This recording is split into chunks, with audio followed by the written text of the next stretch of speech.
सोमवार को हमारी मुख्यमंत्री जी के अधिकारियों से इस संबंध में वार्ता होगी। 2 दिन पहले भी हुई थी। कोशिश ये रहेगी जो 11 दिन से धरने में बैठे हैं सर्दी में, वो लोग उठे, उनकी सूची वेटिंग सूची जारी हो, उनको राहत मिले, उसके लिए प्रयास करें। उनका अभ्यर्थी मेरे साथ मुख्यमंत्री जी के अधिकारियों से सोमवार को मेरे साथ मिलेंगे। बात जो BSTC वाला जो मामला था, फर्स्ट ईयर और सेकेंड ईयर, उनके लिए अच्छी खबर है। BSTC वाले जो लगातार मुझे कॉल और मैसेज कर रहे थे, हालांकि 10-20 लोग आए थे, कौन तो इतने आ रहे थे, उनको मैंने कहा था भाई कम से कम घर से तो निकलिए, लेकिन फिर भी 25-30 लोग पूछे। तो उसमें आश्वासन क्या है, उन्होंने कहा कि अभी 2 दिन पहले मैंने फाइल निकाल दिया, आदेश जल्दी जारी हो जाएंगे, जनवरी माह में इनके एग्जाम करवा ली जाएगी और फरवरी तक इनका परिणाम आ जाएगा। यानी कि रीट की एग्जाम होगी, उससे पहले इनका परिणाम आ जाएगा। रीट वाला BSTC फर्स्ट ईयर और सेकेंड ईयर की एग्जाम जनवरी महीने में हो जाएगी। ये आश्वासन निदेशक मोदी ने दिया। उनका प्रतिनिधिमंडल, उनका एक व्यक्ति मेरे साथ था और उन्होंने कहा कि मैंने फाइल अप्रूवल कर दी है, 2 दिन पहले फाइल आई थी और जल्दी मेरी तरफ से तो आदेश हो चुके हैं और जल्दी विभागीय आदेश भी जारी हो जाएंगे सब लोगों के लिए। तो ऐसे में जनवरी में इनकी एग्जाम हो जाएगी। इनकी जनवरी से पहले, यानी कि जनवरी तक, इस जनवरी के महीने में BSTC फर्स्ट ईयर और सेकेंड ईयर के लिए अच्छी खबर है, एग्जाम हो जाएगी। अब जो रीट 2018 के एक और सूची का मामला, चारण जी भी मौजूद थे। निदेशक मोदी जी ने जो चारण जी इस भर्ती को देख रहे हैं, किशन दास चारण जी को बुलाया। हमने एक ऑब्जेक्शन किया था कि इसमें जो पोस्टेड अभ्यर्थी है, जो पहले से लगे हुए, उनका नाम दोबारा नहीं आना चाहिए दूसरे विषय में भी। तो उन्होंने आश्वासन दिया कि पोस्टेड अभ्यर्थी को रिमूव किया जाएगा, किसी भी पोस्टेड अभ्यर्थी का नाम नहीं आएगा। लेकिन साथ में एक बात भी बताई, जब हमने बोले कि मार्च में एफिडेविट दिया कोर्ट में, उसमें पदों की स्थिति अलग थी। उसके बाद कई लोगों को हमने कोर्ट के आदेश से ज्वाइनिंग दी है। तो ऐसे में पदों की स्थिति कम भी हो सकती है। ऐसे नहीं उस समय ज़्यादा थी तो अब कम क्यों हो गई, क्योंकि हमने कई लोगों को कोर्ट के माध्यम से ज्वाइनिंग दी है। लेकिन उस समय बार बार स्थिति बदली। मार्च में कुछ स्थिति थी, अब अलग स्थिति है। ऐसे में कुछ पदों पर मैंने ज्वाइनिंग भी दी है। और साथ में मैंने ये भी बात रखी है कि जो नए बेरोजगार हैं, जिनका चाहे SS हो, चाहे संस्कृत हो, हिंदी, उनका अभी भी 2 विषय में चयन होगा। तो एक व्यक्ति को एक जगह मौका मिलना चाहिए, जिससे अन्य बेरोजगारों के साथ नुकसान ना हो। उसके लिए साफ मना कर दिया कि हमें निर्देश सरकार से नहीं मिले। हमने उनको कहा था कि हम विकल्प पूछ लेंगे कि बेरोजगार कौन से विषय में ज्वाइनिंग करना चाहेगी। हमने प्रस्ताव सरकार को भेजा था, लेकिन सरकार की तरफ से हमें प्रस्ताव को अनुमति नहीं मिली। तो ये हमारे हाथ में नहीं है, ये निदेशक मोदी जी और चारण जी ने कहा। अब इस संबंध में मैं कोशिश करूंगा, क्योंकि वो स्थिति दोबारा से ना हो। भर्ती में जो बेरोजगार, एक बेरोजगार का 2 जगह चयन नहीं हो और बेरोजगारों को मौका मिले, मेरा ये प्रयास है।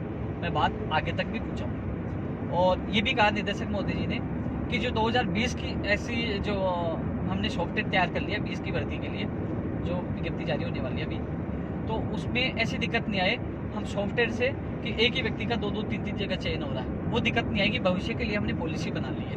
भविष्य में ऐसी दिक्कत नहीं है जो 16 में और 17 में, 20 में, 18 में हो रहा है, बोलेगी वो पहले वाली जो गलती है वो दोबारा से नहीं हो। इसके लिए मैंने सॉफ्टवेयर तैयार करवा लिया, भविष्य में ऐसी गलती नहीं होगी। ये तो भविष्य के लिए कहा। लेकिन ये भी कहा रीट 2018 के लिए फर्स्ट लेवल की ये अच्छी बड़ी न्यूज है। कॉपी पेस्ट वाले बहुत लोग तैयार भी होंगे, कॉपी पेस्ट करने वाले। उन्होंने ये कहा है कि 1-2 दिन में, यानी कि कभी भी इसी वीक में 1-2 दिन का उन्होंने कहा था निदेशक मोदी जी, चारण जी हमने कि फर्स्ट लेवल का तो हम 1-2 दिन में परिणाम जारी कर देंगे, एक सूची वाला, और उसमें 10 से 15 दिन उसमें लगेंगे। किसमें? लेवल 2 में। लेवल 2 में 10 से 15 दिन का नाम लिया उन्होंने, और लेवल फर्स्ट के लिए कहा कि 1-2 दिन में, 1-2-3 दिन में जो भी है उसका परिणाम हम जारी कर देंगे। ये उन्होंने सौरभ स्वामी जी ने आज बोला है रीट 2018 को लेकर। इसके अलावा 16 के लिए रीट जो सेकेंड 16 के लिए साफ मना कर दिया कि 18 में वो फौज जुड़ चुकी है। कई बेरोजगार है, उनका ताशा मिले, लेकिन उनके लिए मुख्यमंत्री जी के अधिकारियों से टाइम लिया है, क्योंकि सुप्रीम कोर्ट का फैसला भी है, हाई कोर्ट का फैसला भी है। तो उनकी सूची जारी होनी चाहिए। जब उन्होंने वेटिंग सूची जब जारी की RPSC ने, तो उनकी वेटिंग और रिसेपल भी आना चाहिए, उन लोगों को मौका मिलना चाहिए। तो एक बार फिर हम मुख्यमंत्री जी के अधिकारियों से सोमवार को मिलेंगे, 18 को लेकर भी और 16 को लेकर भी। और इसके अलावा BSTC वाला हो ही गया। और जो बीकानेर के जो मामले थे, मेरा फर्ज, मेरा जो कर्तव्य है, मैं पूरी तरह से निभा रहा हूँ। घर से निकलना, बीकानेर पूछना, कभी सीकर जाना, भीलवाड़ा जाना, कई समस्याओं का सामना करना पड़ता है, क्योंकि कई लोगों के कॉल और मैसेज आ रहे थे। ऐसे मैंने सोचा कि चलो मैं खबर लिखूंगा, टाइम लगेगा, इसलिए मैंने सोचा लाइव के माध्यम से सब लोगों को अवगत करा दूँ कि बीकानेर मुद्दों को लेकर आज हमने प्रदर्शन किया है, मीडिया के सामने बात रखी है। लेकिन एक चीज़ का आक्रोश है, इन अधिकारियों की लापरवाही से मेरे प्रदेश के बेरोजगारों को सबसे ज़्यादा नुकसान हो रहा है। ये नुकसान नहीं हो इसके लिए मुख्यमंत्री जी कुछ अलग रास्ता निकालें, कुछ न कुछ अधिकारियों की जिम्मेदारी तय करें, जिससे समय पर भर्ती आए। 2016 तक व्यापक भर्ती है, आज तक उसकी सूची जारी होगी, लेकिन ज्वाइनिंग नहीं मिली। 18 वाले भटक रहे हैं, वही हमारे 18 वाले में मान लीजिए दोबारा से उनका रिपीटेशन होता है तो कई लोगों को नुकसान होता है। लेकिन उन्होंने एक चीज़ जरूर कहा है कि जो कोर्ट के आदेश की हम पालना कर रहे हैं और पोस्टेड अभ्यर्थी नहीं आएंगे, ये विश्वास उन्होंने दिला है। ये 18 निपट गया। अब बचा कौन सा मामला? अब BSTC वाला निपट गया।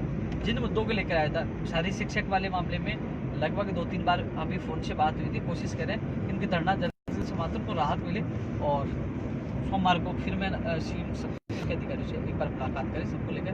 तो दोस्तों, एक आप लोगों को ये संदेश देना चाहूँगा कि मैं हर ज़िले में तो नहीं जा पाऊँगा, लेकिन कोशिश कर रहा हूँ कि 25 तारीख को हमारी मीटिंग है, 25 को बेरोजगार संघ कार्यालय में। अब उन्हीं अभ्यर्थियों की जो अभ्यर्थी सक्षम है कि हमारी ये भर्ती है, कोई सी भर्ती हो, और हम 100-200 लोग एनी टाइम कहीं भी ला सकते हैं, क्योंकि अब लड़ाई है लोकतंत्र में। क्योंकि अब घेराव करना है या महापड़ाव डाल रहा है तो कम से कम 10,000 लोग होने चाहिए। और 10,000 लोग कैसे होंगे, उनको जिम्मेदारी दी जाएगी हर भर्ती के अभ्यर्थियों को कि आप कितने लोग लेके आना है। तो उसकी दिशा में मैं काम कर रहा हूँ। कल 2016 अंग्रेजी वाले से मिला हूँ, हर व्यक्ति से मिल रहा हूँ। तो ये उद्देश्य, अब होगी लड़ाई तो आर पार की लड़ाई होगी। मुख्यमंत्री जी तक बात पहुँच गई है कि जो लापरवाही से आज बेरोजगार परेशान है, जो सिलेबस का बदलाव है, कई चीज़ें हैं, हार्डी मांग पत्र है अभी CMO में हमारा। तो दोस्तों, अब आप सबसे ये मैं कहना चाहूँगा कि जो बार बार भागना, बार बार चक्कर काटना, ये लोगों का मिटना चाहिए बेरोजगार को। तो इसलिए आपसे मेरा निवेदन यही है कि जब भी हम ऐलान करें उस लड़ाई, अब की जो लड़ाई होगी वो आर पार की लड़ाई होगी। क्योंकि हम चाहते हैं कि जो लड़ाई लड़े उस समय मुख्यमंत्री जी खुद घोषणा करें, जो मांग होने वाले उनके आदेश हो।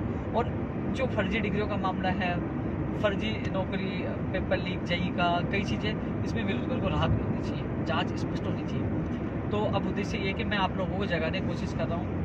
हालांकि कितना लंबा सफ़र होता है, इंसान थक भी जाता है। तो अब दोबारा मैं जयपुर आऊँगा तो दोबारा लाइव भी आऊँगा। 25 तारीख को मीटिंग होगी, उस पर निर्णय लेंगे। सब लोग जो जिन भर्ती के अभ्यर्थी हैं वो कह रहे हैं कि हमारी आवाज़ नहीं उठाते, उनसे मेरा निवेदन है 12 बजे आप मेरे कार्यालय पूछे 25 तारीख को, और हम सब मिलकर आगे का निर्णय लेंगे।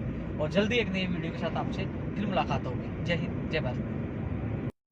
निवेदन है कि अनअकैडमी लर्निंग ऐप को जरूर डाउनलोड करिए। यहाँ पर रीट, पटवार और सभी एग्जाम की शानदार तैयारी करवाई जा रही है।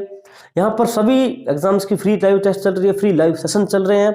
आपको अनअकैडमी लर्निंग ऐप डाउनलोड करना प्ले स्टोर से, फिर आपको लॉगिन करने के बाद आपको गोल चयन करना है RPSC, और उसके बाद आप फ्री लाइव क्लासेज या टेस्ट सीरीज का सेक्शन है उस पर क्लिक करिए और देखिए। और आपको कोड मांगेगा, तब कोड डालना, आपको टीचर गुरुजी कैपिटल में टीचर गुरुजी डालना है और आपको एक्सेस मिल जाएगा फ्री लाइव टेस्ट सीरीज का, फ्री क्लासेज का।